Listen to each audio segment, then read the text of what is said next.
Salut à tous. Je pense que le titre est assez explicite, mais j'ai une bonne nouvelle à vous partager. Mon album, Trias Bis, que vous voyez ici, qui avait été édité en France, a été édité aux États-Unis. Et donc aujourd'hui, l'annonce de cette vidéo, c'est de vous dire que j'ai un bouquin qui est lu aux États-Unis. Donc voilà, c'est trop la classe. J'ai découvert ça cette semaine. Enfin, j'ai découvert ça. J'ai vu sur le site de l'éditeur que la BD était disponible. Et avant de vous raconter un peu les péripéties qu'il y a eu autour de cette BD, de l'édition qui a été faite avec cet éditeur, je vais vous partager une petite vidéo que j'avais fait donc à l'époque, donc c'était en 2011, hein, c'était même pas sur ma chaîne YouTube actuelle, c'était sur une autre chaîne YouTube que j'avais fait, sur laquelle j'ai fait une seule vidéo, celle que je vais vous montrer, où je présentais un peu l'histoire. Donc sans transition, on regarde cette petite vidéo.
Et voilà.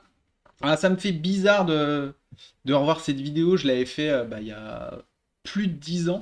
Et je l'avais fait donc pour la sortie de mon album Trias Bis, sur lequel j'avais fait donc le scénario et les dessins. Les couleurs, c'était Sinoc 426 qui s'en était occupé. J'étais pas trop un féru des couleurs à cette époque-là.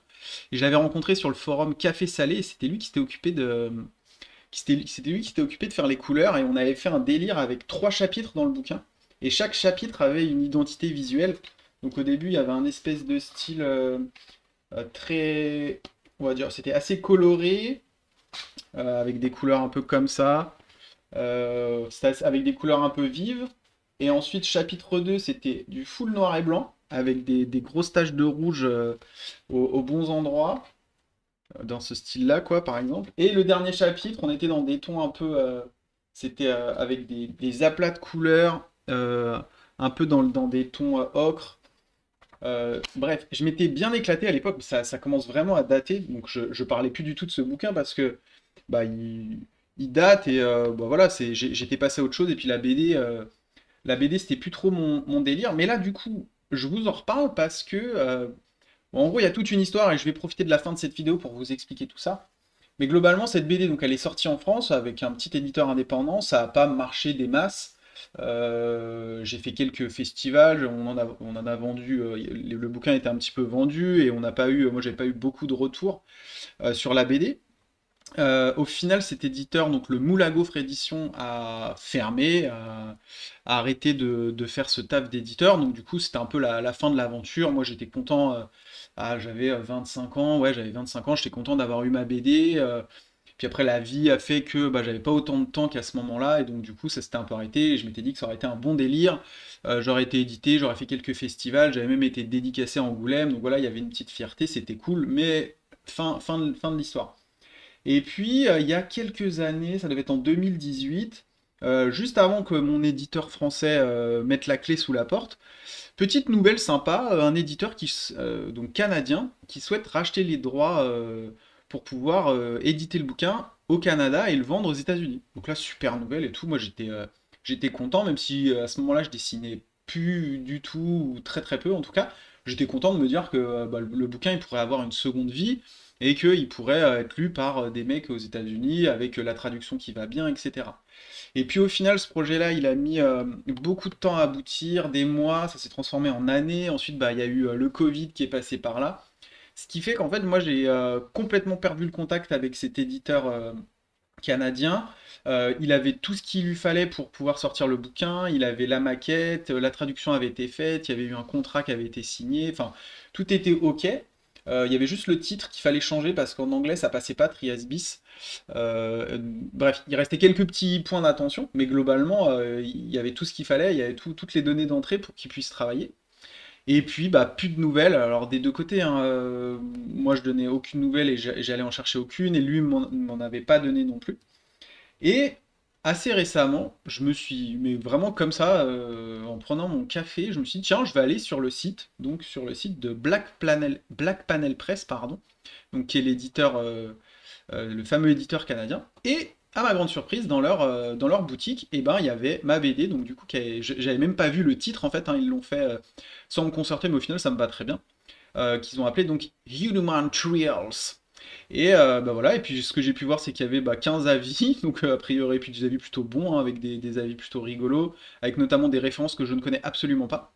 Et le retour, je lui en ai profité pour envoyer un mail donc à l'éditeur en lui disant bah salut, ça fait un certain temps qu'on ne s'est pas donné de nouvelles.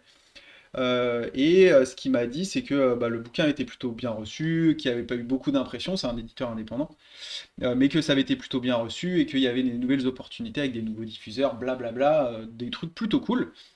Donc même si moi je suis passé vraiment à autre chose vis-à-vis de cette BD, et d'ailleurs quand là je l'ai rebalayé vite fait, graphiquement ça me pique les yeux et je sens que j'ai progressé, et heureusement, en plus de 10 ans.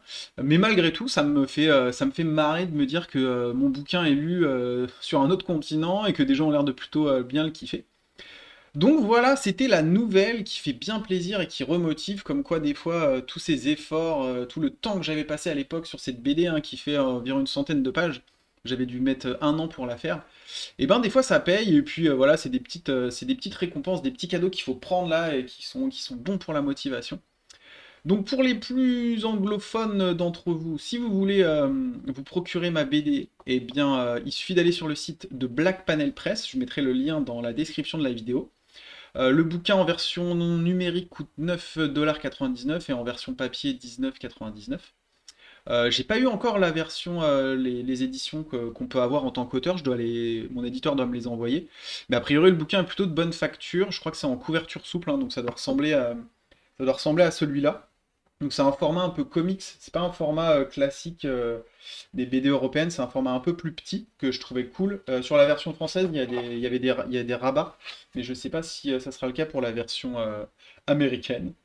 Bon, en tout cas, si jamais vous l'achetez, bah, n'hésitez pas à me dire dans les commentaires de ce que vous en aurez pensé. Ça date un peu, le scénario est un peu alambiqué, avec une fin un peu surprenante apparemment pour certains lecteurs. Bref. Je vous spoil pas, et puis bah voilà, c'était juste histoire de vous partager cette good news et cette motivation de voir que mon travail et que ce bouquin continue à vivre plus de 10 ans après la première édition. Je vous dis à plus pour une prochaine vidéo. C'était Gox, salut!